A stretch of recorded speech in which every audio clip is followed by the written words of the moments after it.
Hello, welcome back to the Cricket Nerds. Just me today doing a solo podcast talking about Punjab Kings getting the victory, opening the IPL, their IPL account in the right way, and also Lucknow Super Giants getting one over on Delhi Capitals.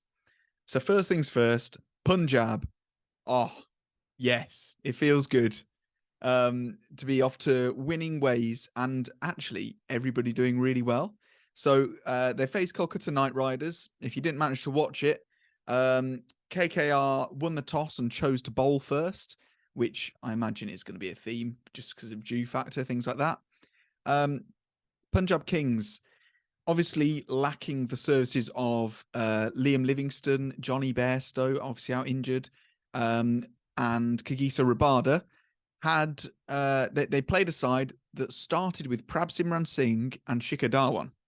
And I'm hoping that that's going to be the theme that goes on. I really want us to give Prab Simran Singh an extended go this time round because we've had him at the franchise for a long time and he's shown so much potential in kind of, I don't know, the smaller domestic tournaments like Syed Mushtaq Ali Trophy, DY Patil Trophy, things like that. And oh my goodness, he actually managed to do something this time, which is great. It was only a short cameo, if anything, but it got Punjab off to the right start. So he got 23 off 12, really showed his intent.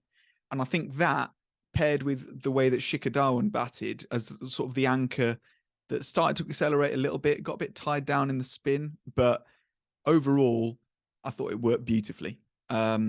So everybody in the Punjab lineup got a strike rate of over 100. The slowest person out there was Sikandar Raza, who ended up hitting 16 off 13. So that's absolutely fine by me, to be honest. And it was just great to see everybody else striking pretty quickly. Some brilliant hitting by Bhuvaneswar Rajapaksa, who obviously showed how good he was last year. And then Bairstow came in and we were like, well, Bairstow's better than Rajapaksa, so we kind of got to play him. But I think Rajapaksa, he's going to be hard to drop at this point. He was very, very good. The KKR bowling was very mixed. They were either going above 10 or they were going at about 6 and over, that is. So Umesh Yadav and Varun Chakravarti bowled exceptionally well. They kept it very tight. They took some key wickets and they looked good. But Tim Southee, Sunil Narine, and Shardul Thakur were really under the pump. Tim Southee took wickets, but he went for 54 runs off his 4 overs. And Sunil Narine was, now bear in mind, this guy's played over 400 T20s. And his career economy before this match, I don't know what it is now, should quickly check, but before it was 5.99. So he went at under a run a ball. It was, unbelievable. Oh, he's now just at 6 because of Bhuvaneswar Rajapaksa, who just moved his feet. He really got to the pitch of the ball, eliminated any chance of that mystery spin, and he took the pressure to Narine. And KKR relies so heavily on just a few players that if any of their stars get put under the pump like that, they're going to struggle. And that's what we saw. Punjab managed to put on 191 for 5. They looked like they were on for 200 for quite a long time.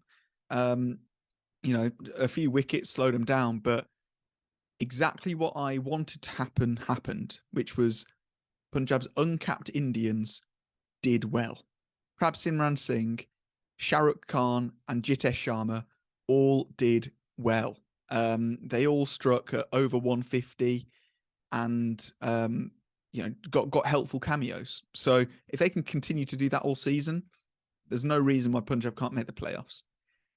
Kolkata, on the other hand, it was a very mixed scorecard. So if we say that Punjab, everybody contributed, KKR, it was a very, very mixed bag because Gurbaz did all right. Venkatesh, the impact player, did all right. Nitish Rana, again. Andre Russell looked scary.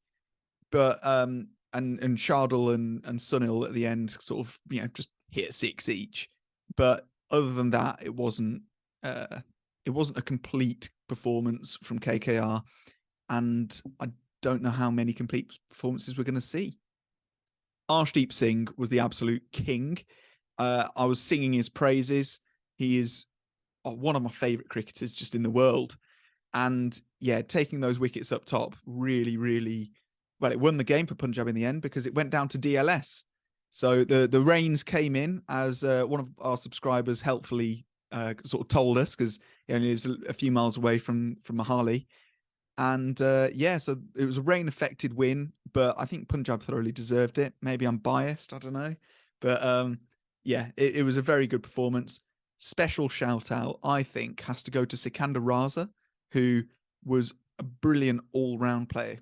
He took some really important catches, I think 3 catches. He bowled well, and he batted all right. So, Punjab are going to have some selection issues when Livingston comes back, and Rabada, because I thought Nathan Ellis was also quite good.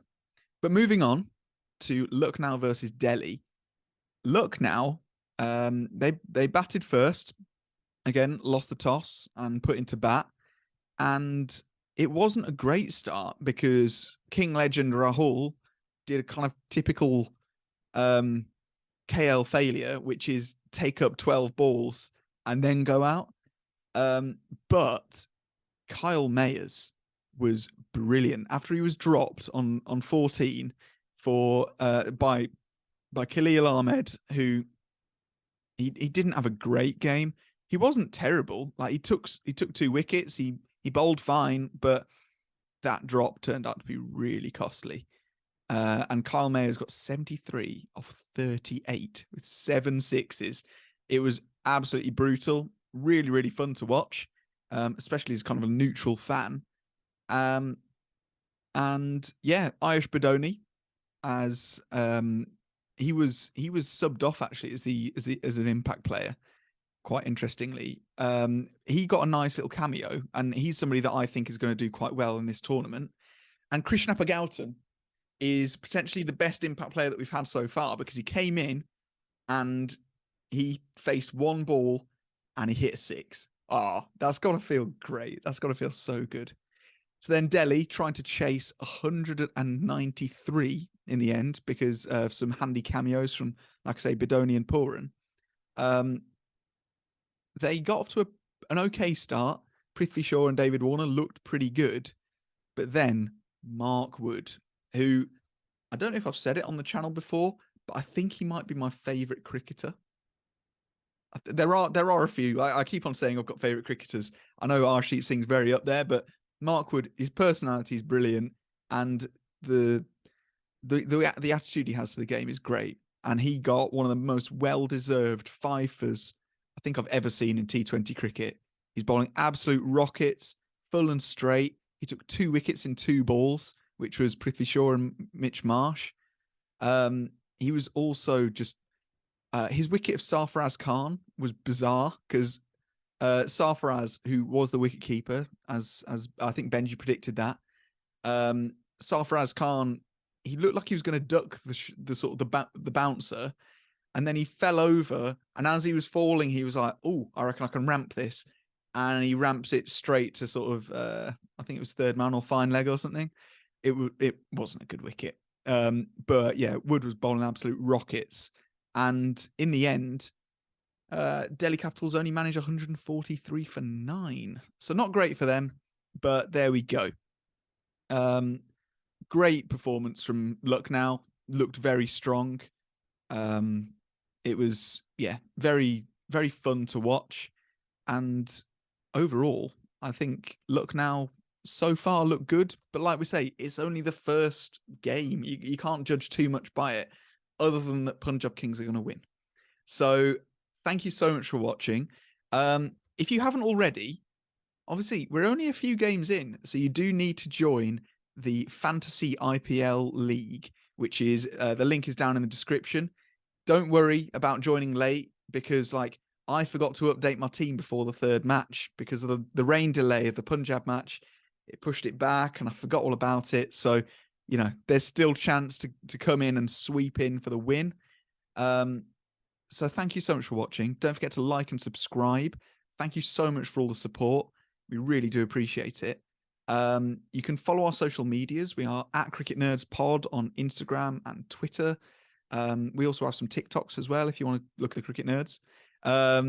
And yeah, so we'll see you guys later. Goodbye.